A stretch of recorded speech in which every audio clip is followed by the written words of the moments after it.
لا تنسوا الاشتراك وتفعيل الجرس ليصلكم كل جديد. Voilà, c'est prêt. مرحبا بكم في هاد la vidéo, la deuxième vidéo ديال CTV, Communiquer, Travailler, Vivre Ensemble, qui est un organisme de formation continue ici en France, spécialisé dans ces trois thématiques de la communication, du travail ensemble et du vivre ensemble. La méthode CTV, on en parlera une autre fois, mais pour l'instant, je fais suite à la vidéo que j'ai lancée de façon très spontanée. D'ailleurs, cette deuxième aussi, je la fais spontanément pour vous parler de la problématique de comment réagir à quelque chose de négatif, comment réagir à des comportements négatifs dont nous ne sommes pas responsables. يعني هاد لا فيديو التالية هادي غادي نديرها من أجل باش نجاوب على هاد التساؤل اللي تساءلت في لا فيديو الأولى ديالي، واللي كتعلق بكيفاش غادي نديرو باش أننا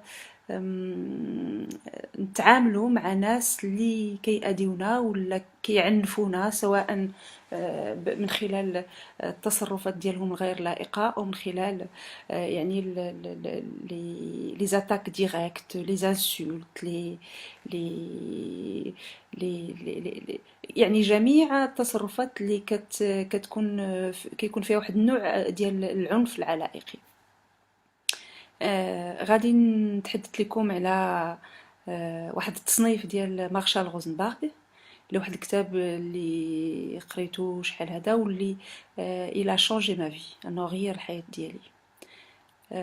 هاد السيد كيقول لك كاينين 4 ديال الطبقات ديال التعامل فاس اون بيرسون كي فيولونت. كاين واحد الانسان اللي غادي يعنفك وانت كتحس فعلا بالدونيه، كتحس انك انفيريور، كتحس بالدونيه وكتقول فعلا هذا الانسان اللي عنفني راه عنده الحق، قال لك انت ما تسواش و tu approuves، كتقول فعلا انا ما نسواش.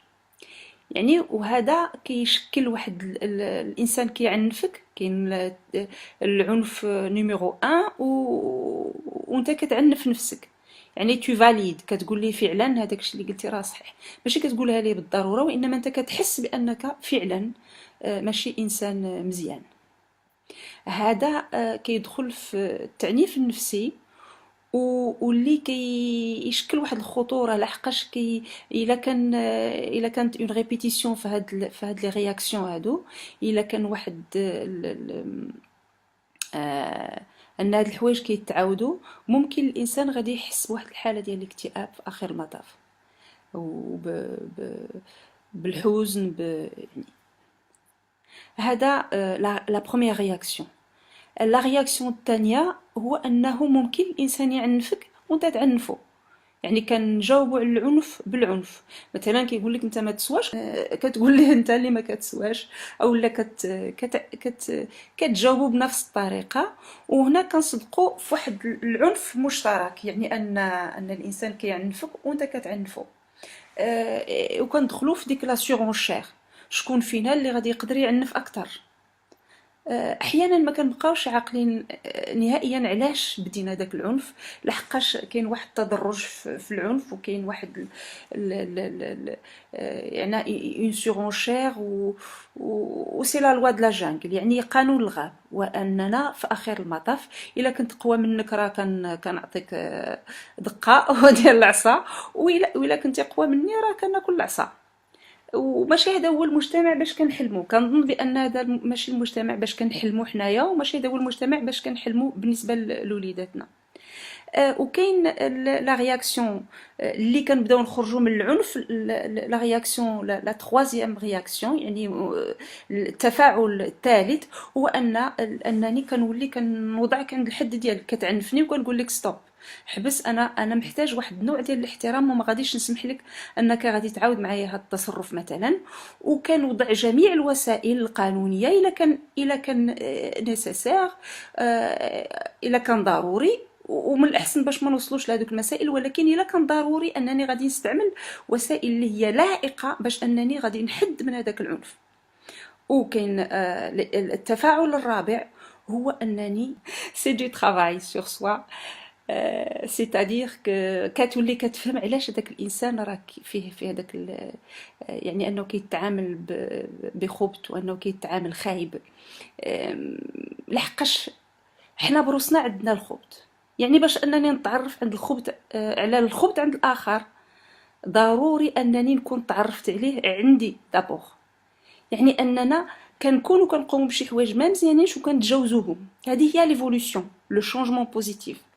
يعني ان اي حاجه غادي نتعرف عليها عندك كانت سلوك سوي او لا ماشي سوي، لحقاش عندنا داكشي حتى حنايا الداخل، ولكن كنحاولوا اننا نتجاوزوا هذوك التصرفات.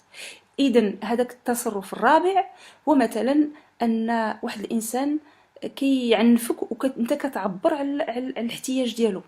مثلا انا عبرت في الحاله الثالثه على الاحتياج ديالي انني محتاج انك تحترمني وستوب، وغادي ناكد على هذه المساله هذه وما غاديش نتفك معاك. هذه كنعبر على الاحتياج ديالي. الحاله الرابعه هي انني غنعبر على الاحتياج ديالك.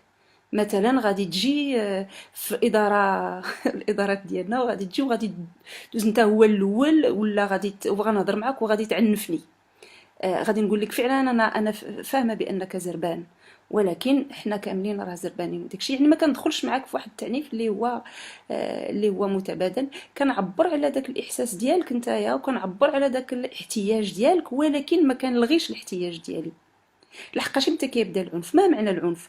العنف كيبدا فاش كنبداو نلغيو الاحتياجات ديال الاخر، او لا اون لو مي اون دهور دو لا كومباسيون. مثلا كنقول انا ابخي موا الديلوج، انا بعدا عاد باش كنهضر على الاخرين، الاحتياج ديالي هو الاول عاد باش كنهضروا على الاحتياجات، في حين ان جميع الاحتياجات سون ليجيتيم سون ديفوندابل.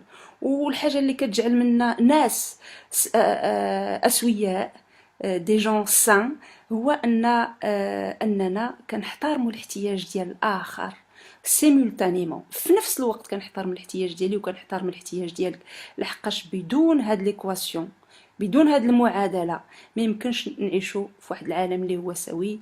وكنشكركم والله يعاونكم. مرحبا، لا تنسوا الاشتراك وتفعيل الجرس ليصلكم كل جديد.